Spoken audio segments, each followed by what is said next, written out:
Pero bago tayo magpatuloy ay pakilike ang ating video. Ganon din ang subscribe button, pati na rin ang bell icon para lagi kayong updated sa mga parating ko pang mga uploads.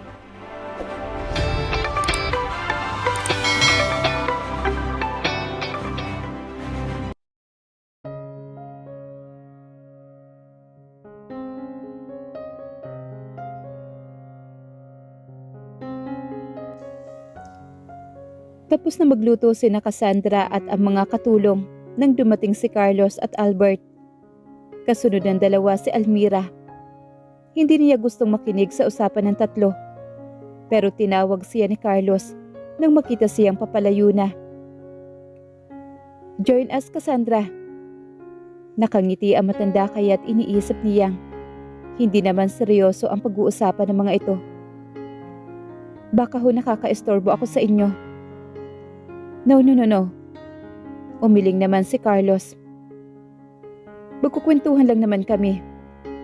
Masaya ako nang pumayag na si Albert na pamahalaan ng maisan simula bukas."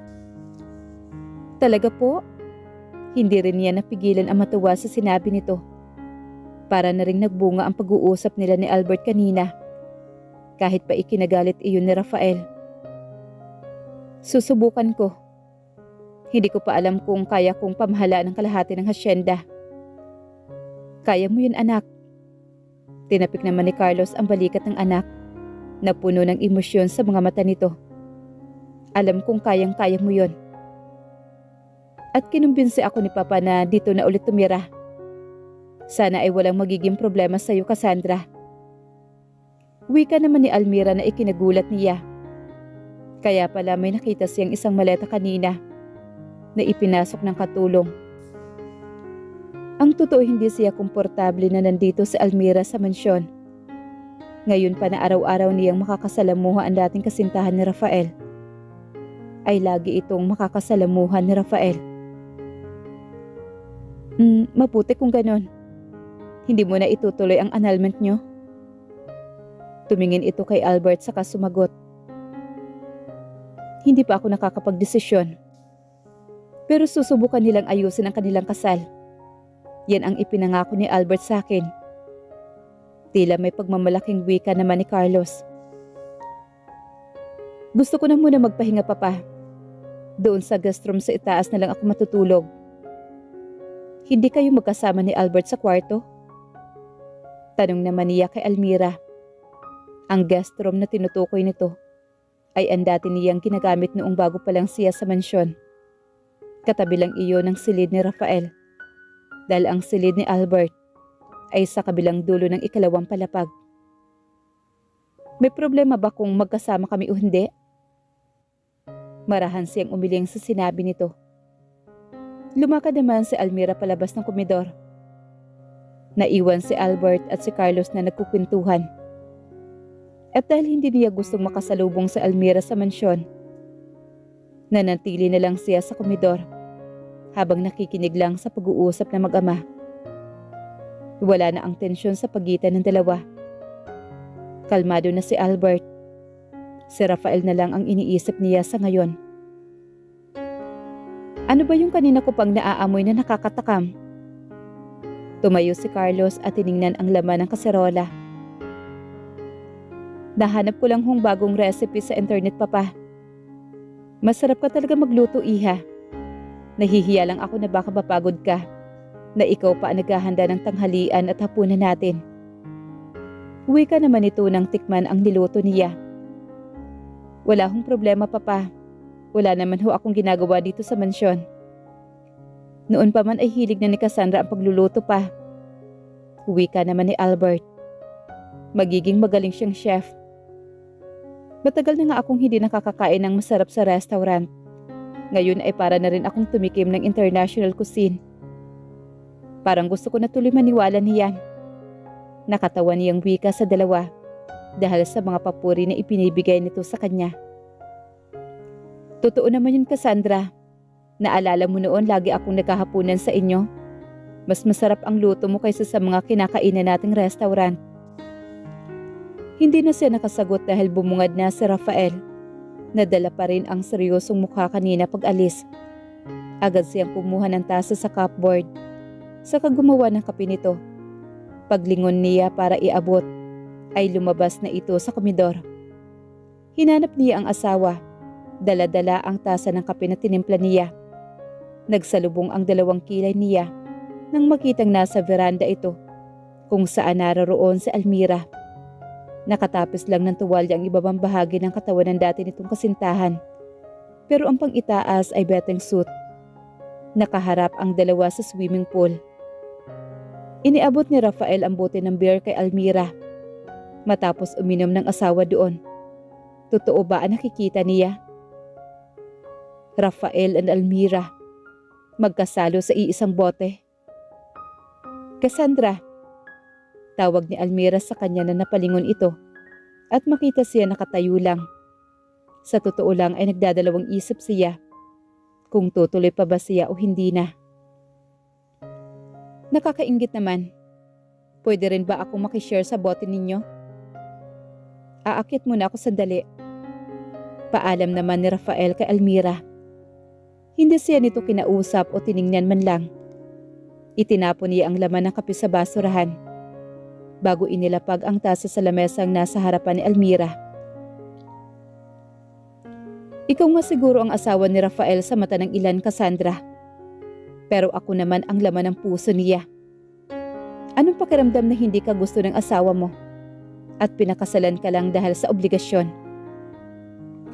Lumingon siya sa babaeng gusto niyang kamuhian ngayon. Pero kung magtatanim siya ng galit sa puso niya, ay matutudad lamang siya dito. Isang pilit ng ngiti ang pinakawalan niya. Nangako siyang hindi magpapaapi kay Almira. Pero hindi maiiwasan na hindi siya masasaktan nito. Ikaw nga ang mahal, Almira. Pero hindi ikaw ang pinakasalan. Imagine, ilang taon nga ba kayo? 5? 6? Anong nangyari na hindi mo lang naisip ni Rafael na lumuhod sa harapan mo? Dala ang singsing para alayan ka ng habang buhay na pagmamahal nito. Pero mahal niya ako. At mananatiling mahal niya pa rin ako. Mahina nitong wika pero ipinagdiinan iyon sa kanya. Kung gayon, pareho lang tayong miserable. Yung totoo, pumayag ka ba ditong tumira? Para ayusin ang pagsasama ninyo ni Albert? O dahil gusto mong mapalapit ulit kay Rafael? Dito naman ako nakatira noong ikinasal kami ni Albert, Cassandra. Nauna ako sa iyo sa bahay na ito. Ikaw na rin may sabi, noong ikinasal kayo ni Albert. Kung ganoon, ay dumistansya ka sa asawa ko. Dahil masakit sa mata. Mas mabuting ayusin mo na lang ang relasyon ninyong mag-asawa. Dahil kahit maghubad ka pa sa harapan ng asawa ko, hindi ko na siya ibabalik sa iyo. Magiging kabit ka lang. Ano nangyayari rito? Barito ng boses naman ang nagsalita sa likod niya. Kung kanina pa nasa likod niya si Rafael, ay narinig nito ang mga pinagsasabi niya kay Almira. Magmumukha na naman siya masama dito. Hindi gusto ni Cassandra na nandito ako, Rafael. Dapat ay hindi na lang ako pumayag sa pakiusap ng papa na dito na lang ulit tumira sa inyo. Para itong batang nagsumbong kay Rafael. Masakit sa lalamunan niya ang paglunok dahil inipon niya ang luhang ayaw niyang pumatak. Hindi naman ako masusunod sa bahay na ito, Almira. At kung tatanungin si Rafael, mas gugustuhin nga naman niya nandito ka. Tama ba, Rafael? Nagsukatan sila ng tingin ni Rafael. Hindi ito sumagot sa sinabi niya. Alam niyang kahit si Almira ay naghihintay ng sagot mula sa asawa niya. Anyway, gusto ko maligo. Gusto mo bang sumama? Tanong naman ni Almira kay Rafael na tila wala siya roon. Hindi pa rin sumagot si Rafael kahit kay Almira. Isang kamay ang humila sa kanya na ikinagulat niya. Mag-usap nga tayo, Cassandra. Albert? Pilit niyang binawi ang kamay pero hila siya nito. Kaya sumunod na rin siya sa dating kasintahan. Paglingon niya ay inihagis naman ni Rafael ang bote ng beer sa ere. Bumagsak iyon sa tiles na malapit sa hardin. Albert, ano ba? Pumasok ka sa kotse. Mag-uusap lang tayo. Magagalit si Rafael at si Elmira at si Papa. Mag-uusap lang tayo. Get in. Mapilit nitong wika sa kanya. Napilitan siyang sumakay. Pinaandar ni Albert ang kotse hanggang sa bukana lang ng hasyenda. Mula roon ay tanaw pa rin sila mula sa mansyon. Lumabas si Albert sa kotse habang minamasaya ang batok nito. Lumabas siya at sinundan ito na nakasandal sa hood ng kotse. Hindi ka dapat naiipit sa ganitong sitwasyon, Cassandra. Mali. Maling-mali ito. Anong ibig mong sabihin? Tingnan mo nga ang sarili mo. Gusto mo nang umiyak sa harapan ng dalawang yun kanina. Hindi siya sumagot sa sinabi nito. Bagkus ay hinayaan niyang mahulog ang luha niya na kanina pa pinipigilan. Gusto man kitang yakapin ngayon. Ay hindi pwede. Dahil kitang-kita tayo sa mansyon. Pero umiyak ka ng umiyak hanggat gusto mo. Iniabot nito sa kanya ang panyo na galing sa bulsa nito. Tinanggap naman niya iyon sa kasiya umiyak ng umiyak. Mahal mo na si Rafael, hindi ba? Konklusyon nito sa paghupa ng damdamin niya. Kasal lang kami sa papel, Albert. Pero malinaw sa usapan namin na paninindigan namin yun dahil legal ang kasal namin. Kung gayon, bakit hindi mo sinugod sa Elmira? Kung karapatan lang ang ipaglalaban mo, dapat ay hindi ka umiiyak. Isang malalim na paghinga naman ang ginawa ni Cassandra. Naibuhos niya ang pag-iyak, pero masakit pa rin. Isang buwan pa lang niya nakakasama si Rafael. Pero ganito na siya kumasaktan. Paano mo aayusin pagsasama ninyo ni Elmira? Kung ang tingin niya ay laging nasa kay Rafael, bakit hindi mo nalang ibigay ang annulment na hinihingi niya, Albert? Isang mapait na ngiti ang pinakawala naman ni Albert bago sumagot. Because I love her. Maniwala ka sa akin. Mahal ko ang asawa ko. Pero bakit? Bakit nakipagrelasyon ako sa'yo? Sandali itong lumingon sa kanya. Pagkatapos ay tinanaw nito ang dilim kanina pa. At may ibang babae ka din na kasama sa Europe. That was Hilda, Miss Secretary. Kilala mo siya, hindi ba? Marahan siyang tumango rito. Ilang buwan din siya nagtrabaho sa Ewine bago niya itinuloy ang pag-aaral niya sa tulong ni Albert. Wala akong naging ibabae bukod sa iyo. At maniwala ka sa hindi, I was attracted to you. Pero ginamit ko lang ang atraksyon ko yun para makalimutan ko si Elmira. Akala ko mahal niya ako. Tinanggap niya ang proposal mo. Nagpakasal siya sa'yo. Pero mahirap kalaban ang isang lalaking hindi yata marunong gumawa ng kamalian, Cassandra. Habang nagsasama kami ni Elmira, unti-unti rin niyang hinahanap ang katangian ni Rafael sa akin. Hanggang sa napagod ako. Hindi natatapos ang kasal. Dahil lang sa napagod ka, Albert. I know. At lalong hindi nakakalimot ang puso kapag mahal mo talaga ang isang tao. Ano sa tingin mo ang dahilan kung bakit sa tinagal-tigal natin, hindi kita pinilit na angkinin? Kahit isang babae wala akong ginalaw. Maniwala ka man sa o hindi. Hindi rin siya makapaniwala sa mga narinig na mga pag-amin sa kanya ni Albert ng pagmamahal nito kay Elmira. Mali ang pagkakakilala ng marami sa lalaking akala niya ay minahal niya. Bakit si Elmira, Albert? Hindi mo ba alam kung gaano kasakit iyon kay Rafael? Isa iyon sa marami pang katanungan sa isipan niya. I was jealous of everything he had. Naging kaagaw ko siya sa lahat ng bagay. Mula pa noong inampun siya ng papa. Kaya ayun, inagaw ko si Elmira. Ang gago ko, hindi ba? Hindi mo naman magagawa yun kung hindi rin nagpaagaw si Almira. I'm sorry, Albert. Pero gago rin yung asawa mo. Tama ka, Cassandra. At matapos niyang pagtaksilan si Rafael, babalik siya ngayon dahil nagsiselo siya sa'yo. Hindi naman siya kaposesive kay Rafael noon eh. Susamahan tayo ngayon ng gustong magtaksil ang asawa. Anong dapat natin gawin ngayon? Hindi ko rin alam, Cassandra. Pero katulad ng ipinangako ko kay Papa, pipilitin kong ayusin pagsasama namin ni Almira. Good luck.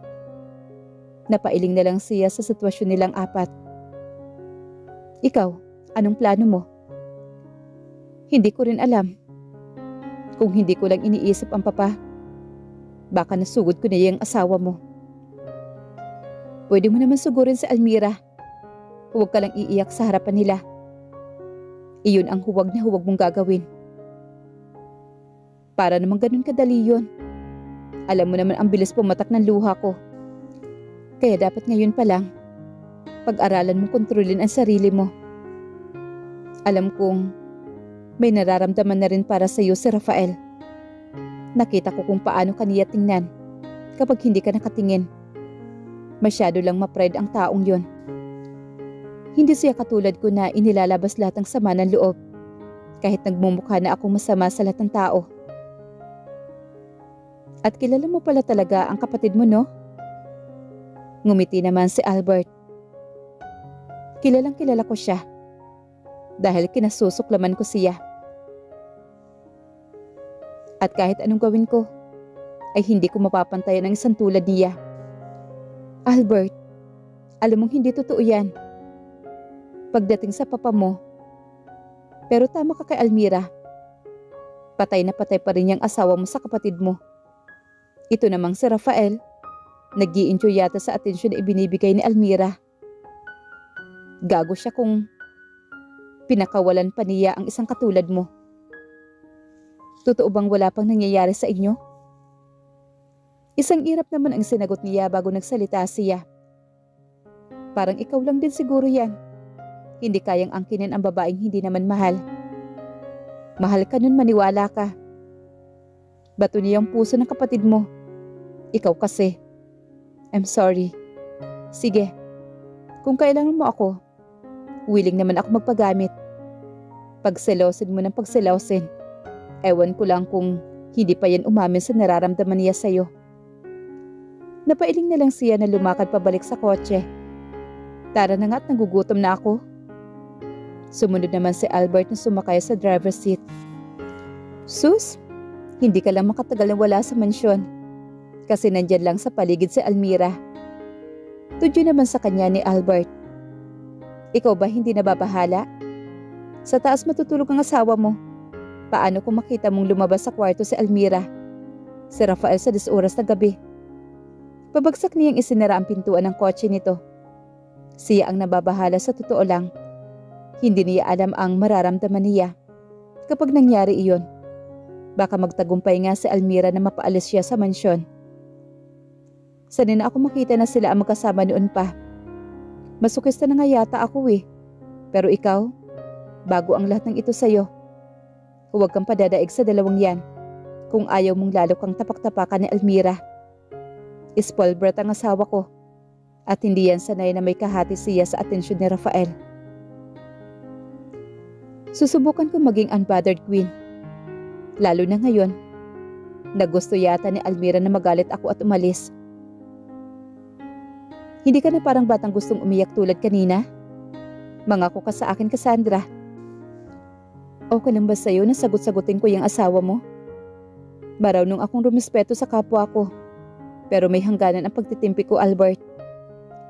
Kilala naman kita at kilala ko rin si Almira. Do what you think is right. At kung kailangan mo na makakausap, nandito lang ako. Salamat, Albert. Bumaba na siya sa kotse. Pagbalik nila sa mansyon, narinig niya ang katulong na tinawag siya para sa hapunan. Nandoon ba si Papa sa komedor? Tanong niya dahil alam niyang maaga na kahapunan si Carlos. Tapos na hong kumain. Nasa library na rin po siya ulit. Si Sir Rafael at si Ma'am Almira ho ang nasa komedor ngayon. Sagot naman ng katulong sa kanya. Bumalik na naman ang pagkulo ng dugo niya. Sino ang nagpapatawag sa akin? Si Sir Rafael ho. Sige, mamaya na lang. Baka makaistorbo ako sa kanila. Umakyat siya sa hagdanan para umiwas na makita muna ang pagmumukha ni Almira.